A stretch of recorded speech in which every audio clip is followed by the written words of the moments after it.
सुप्रभात बच्चों। पिछली कक्षा में मैंने आपको अध्याय 8 में त्रिकोणमिति जो अनुपात थे उनसे परिचित कराया था। Sine theta, cos theta, tan theta, cosec, sec और कॉट थीटा। तो आपने इनके फॉर्मूले बहुत अच्छी तरह से याद कर लिए होंगे। और हमने वहाँ पर आपको ये बताया था कि जो हम त्रिकोणमिति में समकोण त्रिभुज का जो अध्ययन करते हैं और यहाँ जो कोण लेते हैं, जैसे हमने यहाँ पर ए लिया और इसके कोण की माप को हमने थीटा से व्यक्त कर दिया, तो इस कोण ए के सापेक्ष हमने आपको त्रिकोणमितीय अनुपात लेकर बताया था कि किस दो भुजाओं के अनुपात को हम साइन कहेंगे, किन दो भुजाओं के अनुपात को हम कॉस कहेंगे। आज हम आपको ये बताएंगे कि यदि जो हम यहाँ पर न्यून कोण ले रहे हैं, थीटा लिखा है, यदि इसकी जगह हम कुछ माप रख दें तो कुछ विशिष्ट मापों के लिए इनके त्रिकोणमितीय अनुपात के जो मान होते हैं उनकी सारणी हमको याद करना है और वो सारणी आप बहुत आसान तरीके से सीखने वाले हैं। तो जो थीटा है तो इसका मान हम 30 अंश रख के देखेंगे। सबसे पहले 0 से स्टार्ट कर देते हैं। तो थीटा का मान हम 0 रख कर देखें, 30 अंश रखें, 60 अंश रखें, 90 रखें। ठीक है, तो इस जो मान हम थीटा के रखते जाएंगे तो साइन का मान, कॉस का मान, टेन थीटा का मान, क्या क्या चेंजेस होगा वो सारणी के मान हमको याद करना है। लेकिन वो मान हमें कैसे याद करना है, आपको रटने की कोई आवश्यकता नहीं है। आप सारणी को ध्यान से देखिए और याद करते जाइएगा। देखें, सबसे पहले हम आपको स्टार्ट कराते हैं, एक सारणी हम बनाएंगे और उस सारणी को आप बहुत अच्छे से ऑब्जर्व करके मान देखते जाएं। तो सबसे पहले यहाँ पर हमने कोण ले लिया। ठीक है, आप समझ रहे होंगे कि जो हम मान रखने वाले वो कौन से कोण के हो गए, वो कोण ए के हो गए। ये कोण ए के मान है और किस मानों के लिए हमें सारणी याद करनी है वो आप यहाँ पर जरूर ध्यान देना है आपको कि आपको ये मान, आप जब एक्सरसाइज के क्वेश्चंस करेंगे तो ये मान आपको उस एक्सरसाइज में क्वेश्चन में रखकर आपको उनको सिद्ध करना पड़ेगा या मान याद करना पड़ेगा।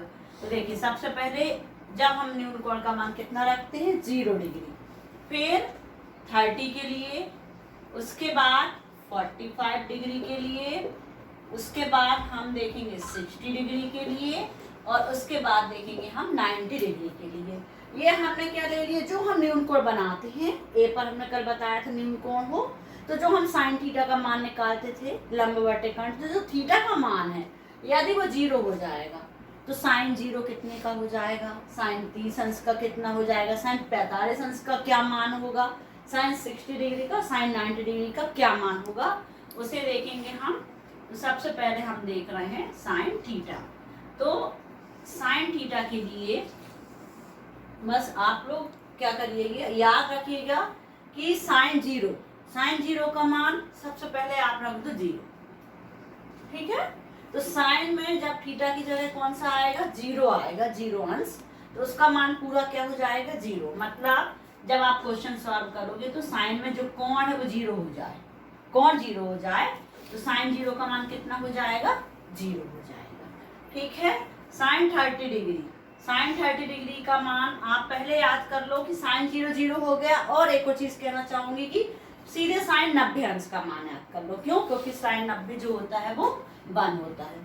तो साइन 0 हो गया और साइन जो 90 डिग्री है उसका मान कितना हो गया, 1।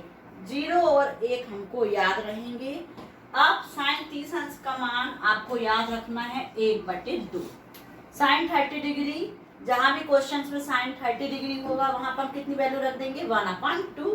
ठीक है, साइन 45 का 1/√2 हो जाएगा मान, और साइन 60 डिग्री का कितना हो जाएगा, √3/2, मतलब करनी 3/2। बस आपको ये पहले मान साइन के मान याद रखना है, उसके बाद आपको याद रखने की ज्यादा आवश्यकता नहीं है। किस ट्रिक से आप याद रखेंगे अन्य सारणी के अन्य अनुपात के मान, वो हम आपको सिखाएंगे। तो देखिए, ये कॉस के लिए बना लिया हमने। ठीक है, ये साइन के लिए मान बताए थे, ये कॉस, टेन,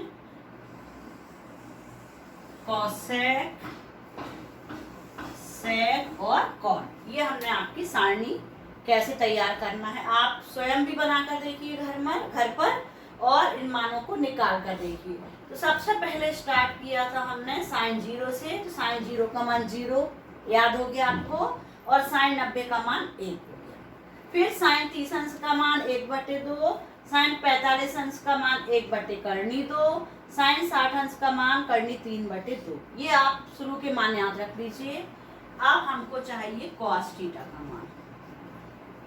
तो सबसे पहले साइन 0 में हमने 0 रखा था, अब यहाँ से आप पलटना स्टार्ट करिए। साइन कॉस 0 में आप जो 90 का मान है 1, वो आपका किसका मान हो जाएगा, कॉस 0 का, मतलब कॉस 0 हो जाता है 1। ठीक है, अभी तक साइन 0 0 हो रहा था, और अब क्या हो जाएगा, कॉस 0 का मान कितना हो जाएगा 1। साइन 90 कितना था, 1 था, तो कॉस 90 हो जाएगा 0, मतलब 1 यहाँ आ गया और 0 वहां चला गया। तो ये तो आप बहुत अच्छे से ध्यान रख सकते हैं। ठीक है, इसी प्रकार कॉस साइन 30 में कितना था, 1/2 था, तो 1/2 को आप 60 में कर लीजिए और करनी 3/2 को 30 डिग्री में कर लीजिए। कैसे, कॉस 30 अंश का मान होता है करनी 3/2, ये यहाँ पर आ गया आपका। और 1/2 किसका मान हो जाएगा, कॉस 60 अंश का मान 1/2 हो गया, ये भी आप याद रख सकते हैं। और कॉस 45 अंश का मान बिल्कुल बराबर होगा साइन 45 अंश के मान के। तो साइन 45 डिग्री का और कॉस 45 डिग्री का, दोनों का ही मान कितने हैं, 1/2। तो ये आप बहुत अच्छे से समझ लें कि जब हमको साइन के मान यदि हमारे मन में याद हो गए और हमें कॉस के मानों की आवश्यकता होती है, तो कॉस के मानों के लिए हमको बहुत ज्यादा दिमाग ये बस रखना है यार कि जो साइन 30 अंश का मान है वो कॉस 60 का मान है, जो साइन 60 अंश का मान है वो कॉस 30 डिग्री का मान है, साइन 45 अंश और कॉस 45 अंश का मान समान है, साइन 0 का मान कॉस 90 का मान है। ठीक है, और कॉस 90 का जो मान है वो साइन 0 का मान है। ये आपको अच्छी तरह से याद हो जाएंगे। जब हमको क्वेश्चंस में मान रखने होते हैं तो हम यदि केवल साइन के मान को याद रख लें तो हमको कॉस के मान तुरंत याद आ जाते हैं। ये तो बात थी साइन की और कॉस की। अब हम किस पर जाएंगे, टेन थीटा के मान पर। टेन 0 अंश का मान निकालना है हमको। यहाँ पर कितना लिखा है, 0 अंश। तो टेन 0 का मान निकालने के लिए जो हमने आपको पिछली जो वीडियो बनाया था उसमें बताया था कि टेन थीटा को हम लिख सकते हैं साइन थीटा बटे कॉस थीटा, बताया था आपको। तो साइन थीटा बटे कॉस थीटा क्या होता है, टेन। तो जब हमको टेन 0 का मान लिखना है या निकालना है तो हम साइन 0 के बटे में कॉस 0 के बटे का मान कर सकते हैं। तो साइन 0 0 होता है, कॉस 0 कितना होता है 1। तो 0/1, 0/1 मतलब अंश में यदि 0 हो जाएगा तो पूरी संख्या कैसे हो जाएगी, 0 हो जाएगी। तो टेन 0 अंश का मान क्या हो जाएगा, 0। ठीक है, अब टेन 30 डिग्री का मान हमें याद करना है। तो टेन 30 अंश का मान याद करने के लिए इनको बटे कर दें आप। देखिए 1/2 करनी 3/2 को जब हम बटे करेंगे तो हर आपका कट जाएगा, 2 से 2 कट जाएगा और मान निकल के आएगा 1 करनी 3। हम बटे करके तो निकाल रहे हैं, लेकिन आप टेन के मान तुरंत ऐसे भी याद रखिए कि टेन 0 अंश का मान 0 होगा और टेन 30 डिग्री का मान होगा 1/3, क्योंकि ये मान हमको अध्याय 9 में भी जो हम क्वेश्चन सॉल्व करते हैं त्रिकोणमिति के अनुप्रयोग, तो टेन के हमको काफी कुछ मान रखना पड़ते हैं, 30 अंश के, 45 अंश के। इसलिए आप बिना बटे करके भी ये मान याद रखिए कि जब भी हमको टेन 30 का मान रखना होगा तो हम क्या मान रखेंगे, 1/3। अब हम किसके मान को निकालेंगे, टेन 45 अंश के मान को निकालेंगे। अब आप देखो बटे करके देखिए, आप देख रहे हैं वर्गमूल 2 से करनी 2 कट गया, कितना मान जाएगा, 1। आप याद ही रख सकते हैं कि टेन 45 डिग्री कितना आएगा, मान 1 आएगा। ये बहुत अच्छे से याद कर लें, टेन 45 डिग्री का मान बहुत महत्वपूर्ण होता है, बहुत सारे ऑब्जेक्टिव उस पर बेस्ड होते हैं। तो टेन 45 डिग्री की वैल्यू कितनी हो गई, 1 हो गई। फिर टेन 60 डिग्री की वैल्यू निकालना है। यहाँ आप अपान करिए, इसके बटे में ये करिए, मतलब साइन बटे कॉस करेंगे तो 2 से 2 कट जाएगा, कितना जाएगा, करनी 3। ये देखिए सिमिलरिटी आपको दिख गई होगी। टेन 30 डिग्री में 1/3 है और टेन 60 डिग्री में कितना है, √3 है। ठीक है, तो ये मान आपको बहुत अच्छे से याद हो गए। अब टेन 90 डिग्री पर चलते हैं। टेन 90 डिग्री के लिए हम क्या करेंगे, 1/0 करेंगे। अब हमने 1/0 तो कर दिया, लेकिन आप अपना नियम याद करिए कि किसी भी संख्या के हर में यदि 0 हो जाए तो क्या हो जाएगा, वो संख्या कैसी हो जाती है, अपरिभाषित हो जाती है। बटे में 0 हो गया, उसका मान इनफाइनाइट हो गया, मतलब अनंत हो गया। तो जब भी 1 के बटे में 0 होगा तो उसको उसका मान हम क्या लिख देंगे यहाँ पर, अपरिभाषित, मतलब हम उसके मान को परिभाषित नहीं कर सकते, इनफाइनाइट हो जाता है, उसका मान अनंत हो जाता है बटे में जीरो आने से। तो ये जो आपका tan 90 डिग्री की वैल्यू है वो अपरिभाषित है। ठीक है, आप ये 3 त्रिकोणमितीय अनुपात यदि हमने याद कर लिए हैं और हमको इनको याद रखने का तरीका पता चल गया है, तो जो 3 अनुपात और हैं कॉसेक, सेक और क्वाड, उसकी सारणी तो बिल्कुल आप इजीली लिख सकते हैं। देखिए कैसे, अब हमारा कॉसेक थीटा आ गया। अब हमें पता है कि कॉसेक थीटा किसका अपोजिट होता है, साइन थीटा का व्युत्क्रम होता है। तो जो साइन थीटा की वैल्यू थी उसको आप हर को ऊपर कर दो, अंश को नीचे। तो कॉसेक 0 की वैल्यू देखना है, ठीक। तो कॉसेक के लिए हम किसके मान को पलटेंगे, साइन थीटा के मान को पलटने वाले हैं। तो साइन 0 कितना होता है, 0। 0 के बटे में कुछ भी नहीं है, किसी भी संख्या के बटे में कुछ ना हो तो क्या बोलते हैं, 1 होगा। तो 0 के बटे में 1 है, अब इसको हम पलट दें तो 1/0 हुआ। अब फिर से वही चीज हो गई कि 0 अपना हर में आ गया, अपान के नीचे 0 आ गया, तो वो संख्या कैसे हो जाएगी, अपरिभाषित। एग्जैक्टली अपरिभाषित हो गया इसका मान। ठीक है, फिर से देख लें आप लोग, 0/1 था हमारा, 0 था, और 0 के बटे में क्या था, 1 था, और हमने उसको पलट लिया। कॉसेक के लिए हम इसको पलटेंगे तो 1/0 होने के कारण आपका कॉसेक 0 का मान अपरिभाषित हो गया।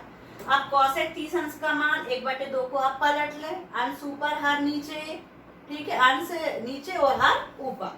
तो हर में क्या है, 2, ये ऊपर चला जाएगा और अंश नीचे जाएगा, 2/1 हो गया। कॉसेक 45 अंश के लिए कर्णी 2 आपका अंश में आ गया और 1 आपका हर में आ गया, मतलब कर्णी 2/1 का मतलब क्या हुआ, कर्णी 2/1 को आप मत लिखिए। कॉसेक 60 डिग्री के लिए 2 अंश में चला जाएगा और कर्णी 3 हर में आ जाएगा, तो क्या हो गया इसका मान, 2/3। देखिए आपकी सारणी कितने अच्छे से आ रही है। और कॉसेक 90 डिग्री के लिए आपके 1 के बटे में क्या है, 1 ही होगा। तो जो मान आपका साइन 90 डिग्री का था वही मान आपका क्या हो जाएगा, कॉसेक 90 का। 1/1 को पलटेंगे तब भी 1 ही आएगा। ये देखिए, तो ये आपके कॉसेक के मान आ चुके हैं। अब हमें कॉस का अपोजिट व्युत्क्रम जो होता है सेक थीटा, इसके मान निकालना। सेक थीटा के लिए देखिए 1 के बटे में 1 है, 1 ही होगा। सेक 30 अंश के लिए अब पलटिए, आपसे बनने लगा है, देखिए क्या आएगा मान, 2/3। बिल्कुल राइट, यू आर राइट, 2/3। इसके मान को पलट लेंगे, कर्णी 2 ऊपर आ गया, कर्णी 2 हो गया इसका मान, ठीक है। इसको पलटेंगे तो 2/1, तो बटे 1 लिखेंगे नहीं, 2 बस लिख लिया। अब देखें आप, 0 के बटे में क्या है, 1, और 1 को अंश में करेंगे, 0 को हर में, तो 1/0, तो ये आपका अपरिभाषित हो जाएगा। अब आप समझ गए होंगे कि कहाँ कहाँ मान हमको अपरिभाषित जो मिल रहे हैं वो किस तरीके से मिल रहे हैं और क्यों मिल रहे हैं, क्योंकि बटे में 0 आते जा रहा है, तो वो संख्याओं के मान अपरिभाषित होते जा रहे हैं। अब हमारा आ गया कॉट थीटा। आपको याद हो गया tan थीटा का व्युत्क्रम कौन सा है, कॉट थीटा है। तो कॉट थीटा के जितने भी मान निकालना है वो हम tan के मान को पलट पलट के निकालते जाएंगे। देखिए 0 के बटे में 1 है, 1/0, अब मतलब कॉट 0 जो हो गया ये यहाँ पर अपरिभाषित हो जाएगा आपका, ठीक। इसको पलट लेंगे तो कर्णी 3 आ जाएगा, कॉट 30 अंश का मान कर्णी 3। कॉट 45 अंश के लिए इसको पलटेंगे, 1 के बटे में 1 ही है तो 1 ही आएगा। इसको पलटेंगे तो बताइए, कर्णी 3 के बटे में कुछ भी नहीं है, कर्णी 3 के बटे में कुछ नहीं है तो बटे में 1 माना जाएगा, तो 1 को आप अंश में ले जाएंगे और कर्णी 3 को हर में, तो कॉट 60 डिग्री का मान आ जाएगा 1/3, क्योंकि इसके बटे में 1 है। अब यहाँ पर जो मान था अपना अपरिभाषित है, अपरिभाषित कैसे आया था, 1/0 करके आया था, ठीक है। तो 0 ऊपर ले जाए और 1 को नीचे, मतलब पूरी संख्या कितनी हो गई, 0। ये आपका क्वाड क्या हो गया, 0, ठीक है। तो इस तरीके से जो हमारे सामने सारणी आई है, ये याद करना, पूरी तो आप याद नहीं कर पाएंगे, जैसे सेक 30 का मान तुरंत आपको याद नहीं आएगा। बस आपसे रिक्वेस्ट है कि आप साइन 30 अंश के मान याद कर लीजिए, और आपको पता होना चाहिए कि किस तरीके से हमको पूरे मान निकालना है। जब हमारे पास क्वेश्चंस आते हैं तो हम अपने मन में पूरी याद कर लेते हैं सारणी कि किस तरीके से हमने मान निकाले थे। जैसे हमारे पास क्वेश्चंस आया, हमको cos 60 की वैल्यू ज्ञात करना है या मान रखना है, cos 60 अंश का मान रखना है। तो हम याद करेंगे cos 60 अंश का मान किसके मान के बराबर है?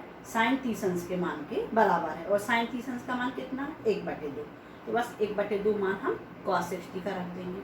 हमारे पास यदि मान लीजिए sec 30 डिग्री का मान आता है, sec 30 डिग्री का मान हमको रखना है, फॉर्मूले में वैल्यू रखनी है। तो हमें पता है sec 30 किसका अपोजिट होता है? cos का होता है। अब cos 30 डिग्री का मान वो भी हमें याद नहीं आ रहा, और हमें पता है कि cos 30 डिग्री का मान किसके बराबर होगा? sin 60 का मान के बराबर होगा। और sin 60 का मान कितना होता है? करनी 3/2। तो करनी 3/2 मान जो हो गया वो cos 30 डिग्री का हो गया, और करनी 3/2 को हम पलट लेंगे sec 30 के लिए, तो क्या आ जाएगा हमारा? 2/3। इस तरीके से हम मन में जब बार बार प्रैक्टिस करेंगे तो पूरी सारणी हमको क्लियर भी हो जाएगी, और आपको इस सारणी पर बेस्ड क्वेश्चंस भी बहुत इजीली आप कर सकते हैं।